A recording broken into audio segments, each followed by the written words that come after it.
देखो, ring without zero divisor का मतलब क्या होगा कि if A B zero implies either A zero और बी ज़ीरो, तो उस रिंग को हम कहेंगे विदाउट ज़ीरो डिवाइजर। और अगर ऐसी रिंग हो कि जिसमें there exist non zero elements A and B such that A dot B zero, then R is said to be ring with zero divisor.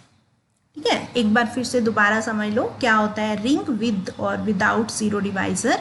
A ring R with operation addition and multiplication is said to be without zero divisors if for all A B belongs to R A dot B is equal to zero implies either A zero और B zero.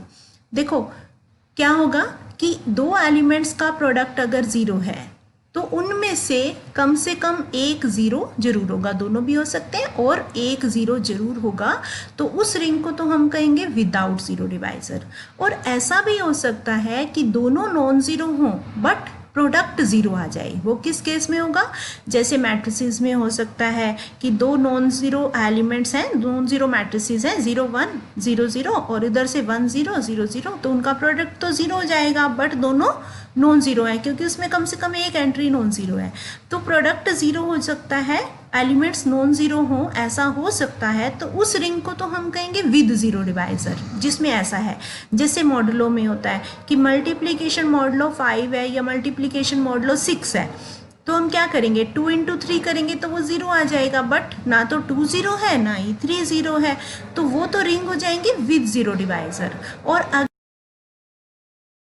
तो उसको हम कहेंगे without zero divisor. जैसे कि integers हैं, अगर हम दो इंटीजर्स का सेट है, दो इंटीजर्स को मल्टीप्लाई करें तो उनमें से अगर एक ज़ीरो है तभी आंसर ज़ीरो आएगा ना।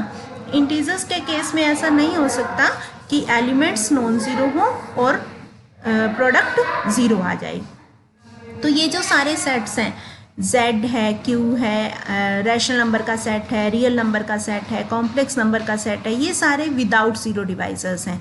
और जो ये मॉडुलो वाले होते हैं, modulo addition modulo 6, multiplication modulo 6, ये होते हैं विद ज़ीरो डिवाइजर। ऐसे ही मैट्रिसेस का सेट होता है वो भी विद ज़ीरो डिवाइजर।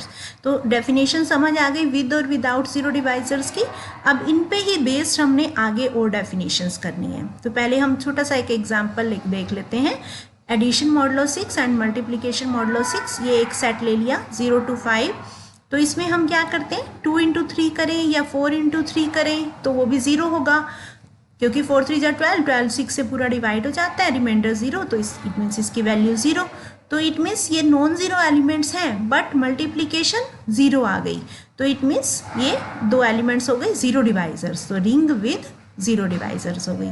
ऐसे ही मैट्रिसेस का सेट है कि हमने मैट्रिसेस के सेट को विद ज़ीरो डिवाइजर प्रूव करना है। पहले तो रिंग प्रूव करेंगे कि एडिशन में सारी properties closure, associative, identity, inverse, commutative, multiplication की क्लोजर, एसोसिएटिव, और रिंग विद यूनिटी भी है ये क्योंकि इसमें आइडेंटिटी एलिमेंट होता है। फिर डिस्ट्रीब्यूटिव लॉ, फिर कॉम्यूटेटिव नहीं होती क्योंकि a b need not be equal to B a. तो कैसी रिंग होगी ये, कॉम्यूटेटिव नहीं होगी और रिंग विद यूनिटी हो जाएगी, ठीक है, और विद ज़ीरो डिवाइजर्स, ठीक है।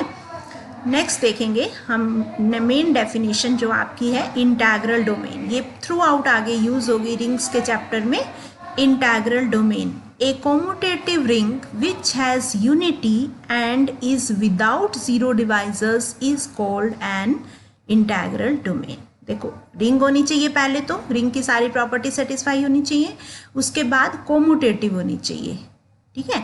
कोम्यूटेटिव में क्या होगा, A B equal to B A, which has unity, साथ में उसमें यूनिट एलिमेंट भी होना चाहिए, and is without zero divisors is called an integral domain. उसमें ज़ीरो डिवाइजर्स नहीं होने चाहिए, मतलब दो एलिमेंट्स का प्रोडक्ट अगर ज़ीरो है तो उनमें से कम एक ज़ीरो जरूर होगा, तो उसको हम कहेंगे इंटेग्रल डोमेन।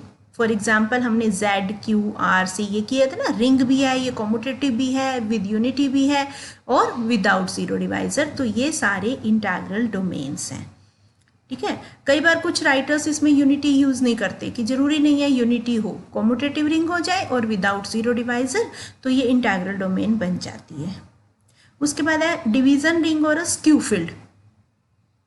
स्क्यू फिल्ड क्या होगा? A ring is said to be division ring और skew field if its non zero elements forms a group under multiplication. अब देखो रिंग तो होना ही चाहिए, ठीक है, और अगर उसके non zero elements, non zero हमने क्यों लिया? क्योंकि ग्रुप अगर अंडर मल्टीप्लीकेशन देखें तो उसमें 4 प्रॉपर्टीज होती हैं, closure, associative, existence of identity और इनवर्स, ठीक है। अब हम अगर जीरो एलिमेंट्स भी उसमें ले लें तो जीरो का तो इन्वर्स एग्जिस्ट ही नहीं करता, 1/0 तो एग्जिस्ट करेगा नहीं, तो हर एलिमेंट का इन्वर्स तो एग्जिस्ट नहीं करेगा। इसलिए हम साथ में ये लिख देते हैं कि non zero elements forms a group under multiplication, कि मल्टीप्लिकेशन के ग्रुप की सारी प्रॉपर्टी सेटिस्फाई होती हैं। इसमें देखो कॉम्यूटेटिव नहीं होगा क्योंकि वो अबेलियन ग्रुप बन जाएगा। ग्रुप में सिर्फ 4 properties with respect to multiplication देखनी है, 5 एडिशन की हो गई, 4 मल्टीप्लिकेशन की, 1 डिस्ट्रीब्यूटिव की, तो इसमें 10 प्रॉपर्टीज हो जाएंगी। तो उसको हम कहेंगे स्क्यू फिल्ड और डिवीजन रिंग, स्क्यू फिल्ड और डिवीजन रिंग। उसके बाद हम बात करते हैं फील्ड की। फील्ड में एक प्रॉपर्टी और हो जाएगी, देखो इसमें आइडेंटिटी भी आ गई, इन्वर्स भी आ गया विद रिस्पेक्ट टू मल्टीप्लिकेशन, तो इसमें भी आइडेंटिटी भी होगी, इन्वर्स भी होगा, और ये कॉम्यूटेटिव डिवीजन रिंग होगी। Commutative with respect to multiplication भी प्रॉपर्टी सेटिस्फाई होगी, यानी कि ये abelian group with respect to addition भी होगा और abelian group with respect to multiplication भी होगा, और एक डिस्ट्रीब्यूटिव की प्रॉपर्टी होगी। तो इसमें 11 प्रॉपर्टीज़ हो जाएंगी। तो इसको हम पूरा डिफाइन कैसे करेंगे कि सारी प्रॉपर्टीज़ हम कैसे डिफाइन करेंगे? F be a non empty set with at least 2 elements and equipped with 2 binary operations defined by addition and multiplication. ये हमने 2 एलिमेंट्स क्यों लिए, नॉन एम्प्टी सेट क्यों नहीं लिया? क्योंकि इसमें हमें एडिटिव आइडेंटिटी भी चाहिए और मल्टीप्लिकेटिव आइडेंटिटी भी चाहिए। तो दोनों तो हम सेम हो नहीं सकते, दोनों तो सेम होंगे नहीं, या तो जीरो होगा एडिटिव तो 1 होगा मल्टीप्लिकेटिव, तो कम से कम 2 एलिमेंट्स इसमें जरूर होने चाहिए, और 2 ऑपरेशन ले रहे हैं हम, एडिशन और मल्टीप्लिकेशन। तो बाकी सारी प्रॉपर्टीज़ क्या होंगी? विद रिस्पेक्ट टू एडिशन जो अबेलियन ग्रुप की प्रॉपर्टीज़ होती हैं, और विद रिस्पेक्ट टू मल्टीप्लिकेशन जो अबेलियन ग्रुप की प्रॉपर्टीज़ होती हैं, वो 5 और 5 10 प्रॉपर्टीज़ तो ये हो जाएंगी। देखो एडिशन की क्या आ गई? क्लोजर, एसोसिएटिव, आइडेंटिटी, इनवर्स और कॉम्यूटेटिव, ठीक है। फिर मल्टीप्लिकेशन की क्लोजर, उसके बाद कॉम्यूटेटिव पहले कर दिया, इसमें कोई नहीं, बाद में भी कर सकते हो, पहले भी कर सकते हो। Commutative, associative, multiplicative identity and existence of multiplicative inverse. फिर आ जाती है 11th प्रॉपर्टी डिस्ट्रीब्यूटिव लॉ। तो अलग से फील्ड की अगर सारी प्रॉपर्टीज़ पूछें तो आपको ये 11 प्रॉपर्टीज़ लिखनी है, और फिर हम प्रूव करते हैं कि कौन सा सेट फील्ड बनता है। अब देखो अगर हम इंटीजर्स का सेट लेते हैं, हमने रिंग प्रूव कर दिया कि वो रिंग है, ठीक है, कॉम्यूटेटिव रिंग भी है, विद यूनिटी भी है और विदाउट जीरो डिवाइजर, यानी कि इंटेग्रल डोमेन तो है बट वो फील्ड नहीं है, ना ही वो स्क्यू फील्ड है और ना ही फील्ड है। क्यों? क्योंकि उसमें इनवर्स एग्जिस्ट नहीं करता, नॉन जीरो एलिमेंट का इनवर्स एग्जिस्ट नहीं करता। Commutative ring with unity is an integral domain.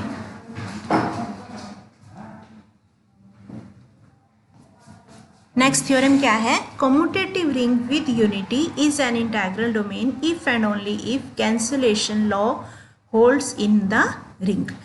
कि इंटेग्रल डोमेन के लिए हमारे पास क्या प्रॉपर्टी होती है? Commutative ring with unity and without zero divisor.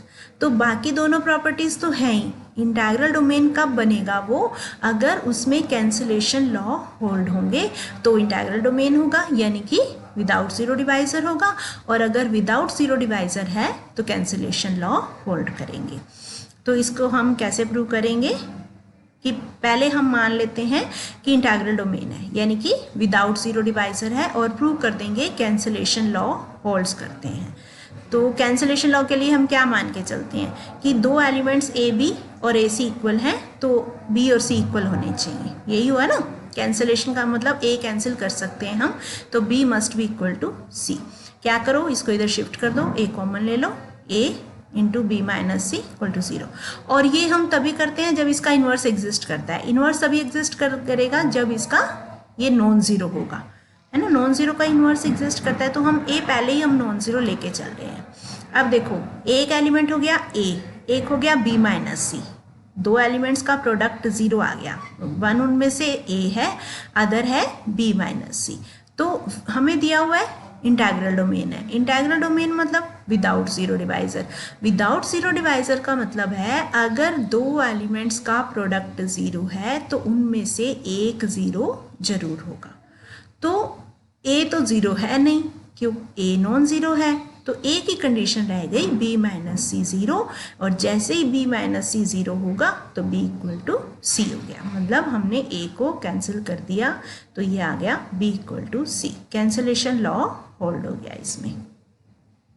Conversely, suppose cancellation law holds and we have to prove integral domain. Integral domain मतलब we have to show without zero divisor. अब without zero divisor के लिए आपको क्या show करना है कि दो एलिमेंट्स का प्रोडक्ट अगर ज़ीरो है तो उनमें से एक ज़ीरो जरूर होगा। अगर A B equal to zero है, उनमें से ए ज़ीरो है, फिर तो हमें कुछ प्रूव करने की जरूरत नहीं है। मान लो a B equal to zero है, हम ये मान के चल रहे हैं कि a B equal to zero है। अगर ए ज़ीरो है फिर तो प्रूव हो गया, क्योंकि हमें एक ज़ीरो प्रूव करना है। हम मान लेते हैं ए ज़ीरो नहीं है और बी को ज़ीरो प्रूव कर देते हैं। A non equal to zero, then A B equal to zero को हम क्या लिख सकते हैं, ए इंटू ज़ीरो, क्योंकि ए इंटू ज़ीरो भी ज़ीरो ही होगा, लिख सकते हैं ना, क्योंकि ए इंटू ज़ीरो भी ज़ीरो है, ए बी भी ज़ीरो है, तो A B equal to A into zero लिख सकते हैं। अब यहाँ से लेफ्ट कैंसिलेशन लॉ से ए को कैंसिल कर दो दोनों साइड से, तो क्या बचा, इधर बी इधर ज़ीरो, तो बी इक्वल टू ज़ीरो आ गया।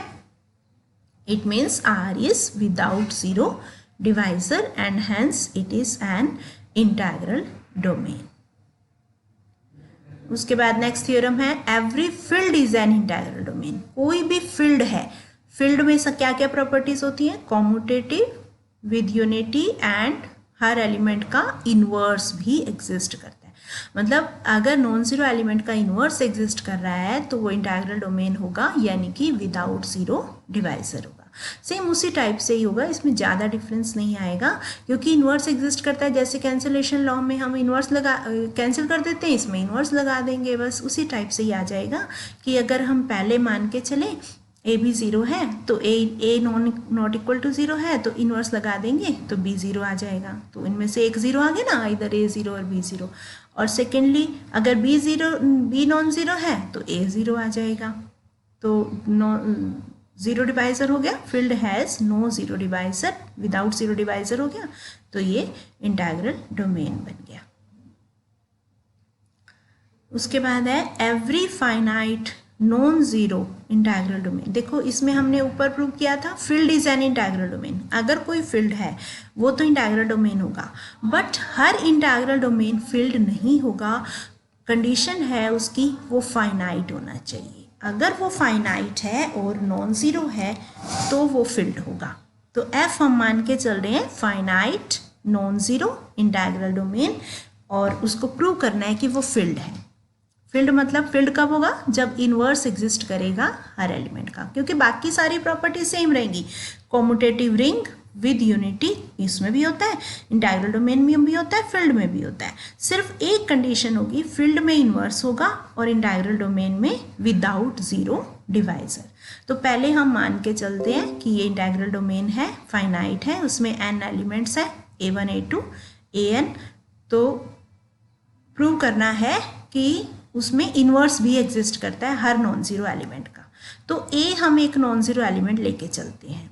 अब आपको क्या करना है, इस ए से एफ के हर एलिमेंट को मल्टीप्लाई करना है, ठीक है, क्योंकि ए भी एफ में है और ये भी सारे एफ में है, तो ए के साथ इन सब की मल्टीप्लिकेशन भी एफ में ही होगी इफ़ पॉसिबल। अब हम प्रूव करते हैं कि ये जो सारे एलिमेंट्स हैं a1 a2 an, ये सारे डिस्टिंक्ट हैं, इनमें से कोई भी दो इक्वल नहीं है। मान लो कि कोई दो ai aaj के इक्वल है, ए कॉमन ले लो तो ai माइनस aj, इन दोनों का प्रोडक्ट ज़ीरो आ गया, तो या तो ये ज़ीरो होगा या ये ज़ीरो होगा, बट ए हम पहले ही नॉन ज़ीरो लेके चल रहे हैं, तो ai इक्वल टू aj होगा, मतलब ये दोनों इक्वल होंगे। बट ये सारे हमने डिस्टिंक्ट एलिमेंट्स लिए थे A1 A2 AN। It means ये भी सारे डिस्टिंक्ट होंगे। ये तो हमने प्रूव कर दिया। उसके बाद A क्योंकि F में है और ये सारे F के N एलिमेंट्स हैं डिस्टिंक्ट, तो A भी इनमें से किसी ना किसी एक एलिमेंट के इक्वल होगा। हम वो मान लेते हैं A equal to AI for some I, और AI A भी A के इक्वल ही होगा, क्योंकि ये कॉम्यूटेटिव प्रॉपर्टी है। AI लिखें या AI A लिखें तो इनका प्रोडक्ट A के इक्वल है। हम ये प्रूव कर देंगे कि ये जो AI है ये मल्टीप्लिकेटिव आइडेंटिटी है F में, यूनिटी है। क्योंकि ज़रूरी नहीं है इंटीग्रल डोमेन में यूनिटी भी हो, हमने कुछ डेफिनेशन में ऐसे भी लिया था कि ज़रूरी नहीं है यूनिटी हो, तो हम पहले इसमें यूनिटी शो कर देंगे। अब उसके लिए हम क्या करते हैं, यूनिटी कब होगा, जब कोई भी एलिमेंट लें F का, उसको इससे मल्टीप्लाई करें और वापस यही आ जाए, तभी होगा ना। तो हम इसको यूनिटी प्रूव करना चाहते हैं, उसके लिए हम क्या करेंगे, B को इक्वल शो कर देंगे B इंटू AI के, ठीक है। उसके लिए देखो क्या करना है, पहले हम लेके चलते हैं A इंटू B।